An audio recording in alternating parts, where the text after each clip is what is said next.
Meus irmãos, meus mestres, vamos falar agora sobre o jaguar. Esse povo que nós compomos, que somos nós, o jaguar. Salve Deus. Outros 5 ou 6 mil anos se passaram. A Terra já era povoada nos seus 7 pontos de concentração energética e sua geologia já se tornara aquela de hoje. Povos, os mais variados, formaram raças e tipos. A natureza megalítica do globo já havia sido dominada.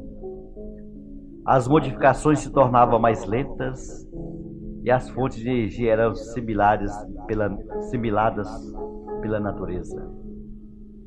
As máquinas já haviam transmitido o seu sistema para a Terra em si.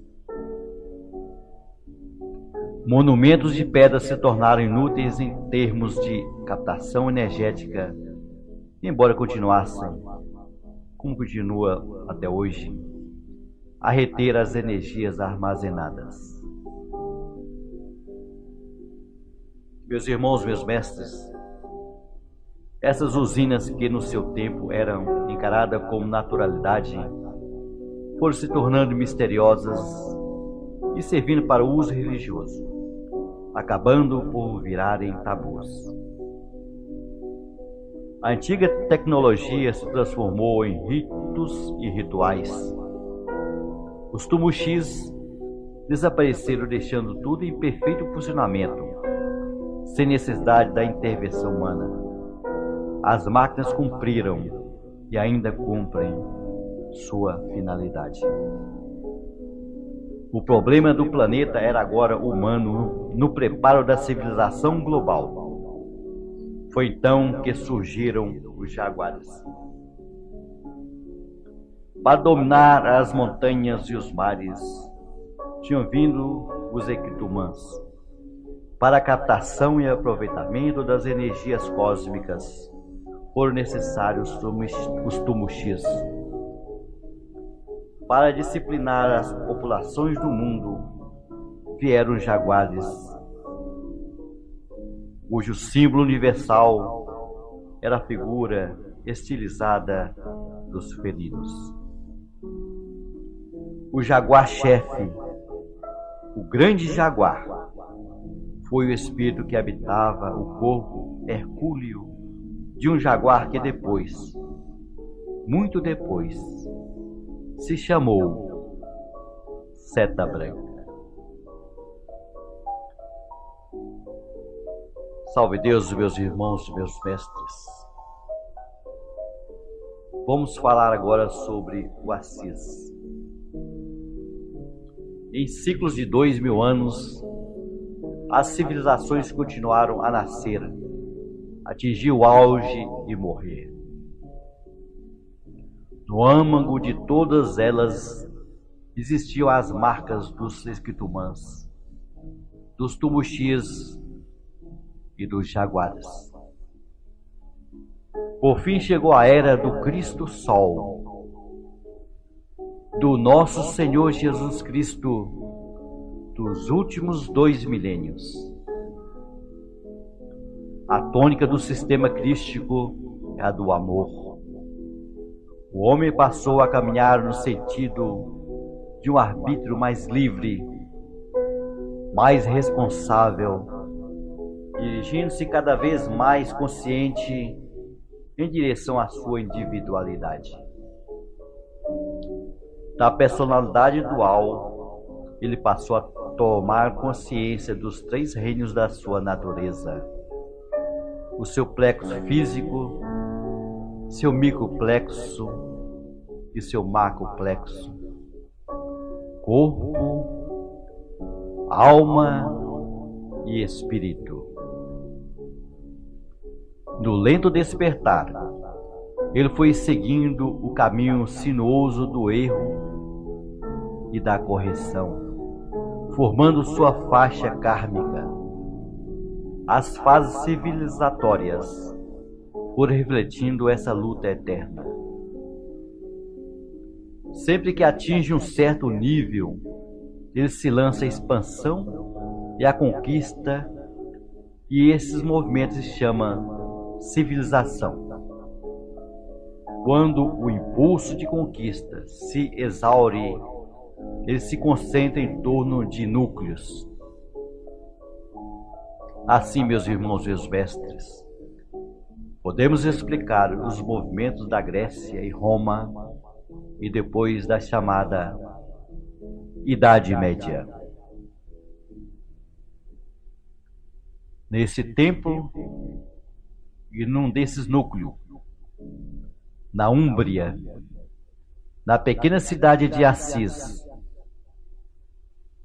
na Península Itálica, viveu o apóstolo do amor, que se chamou Francisco de Assis.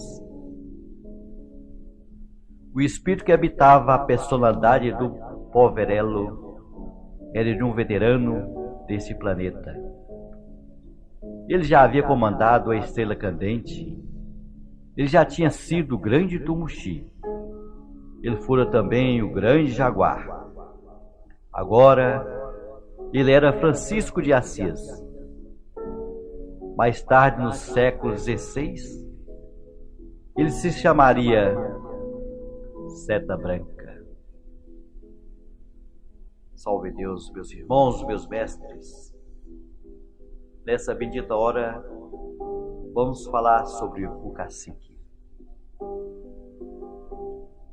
Na região dos Andes ainda dormitava nos resíduos de civilizações anteriores, quando lá chegaram os europeus.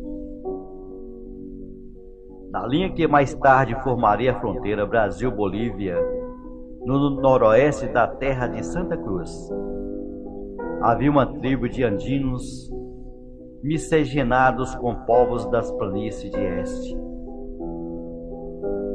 Seu chefe era alto, bronzeado, feições altivas e tinha um olhar penetrante dos espíritos veteranos do planeta. Os conquistadores espanhóis avançavam em direção ao Pacífico e dizimavam os restos poucos aguerridos da antiga civilização incaica.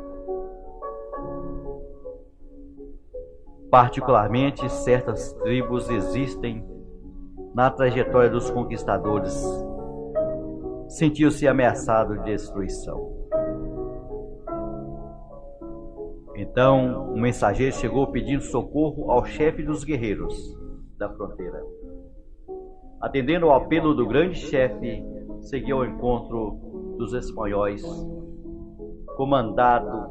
comandando 800 guerreiros.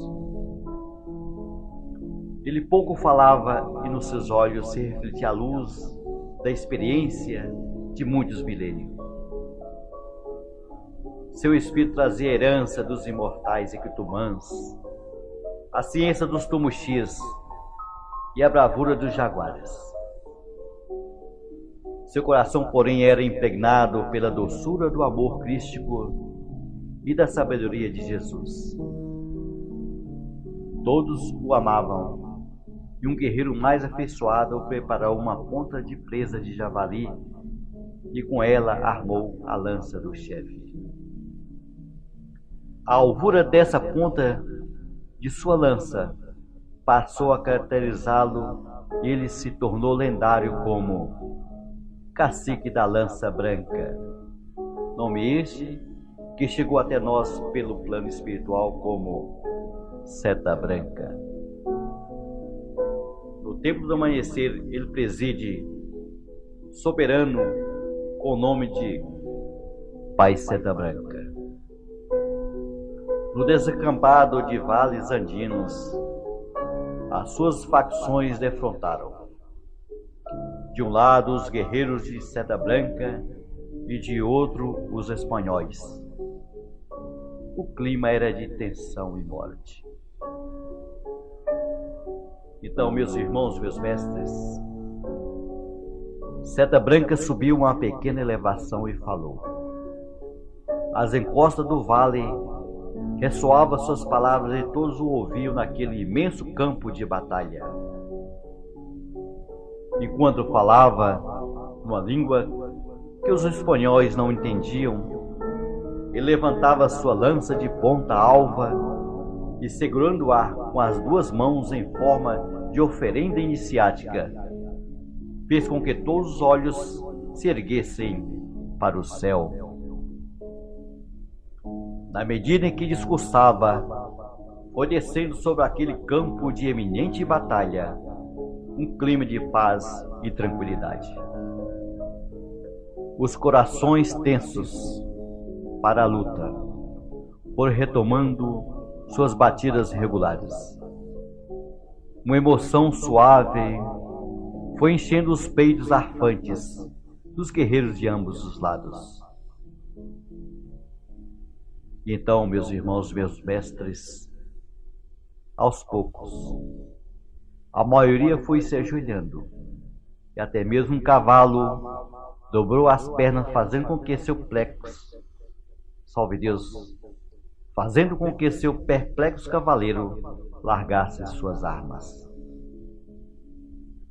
Por fim, meus irmãos e meus mestres, Seta Branca terminou sua invocação e, trazendo sua lança para junto do seu corpo, baixou a cabeça e quedou-se em profundo silêncio.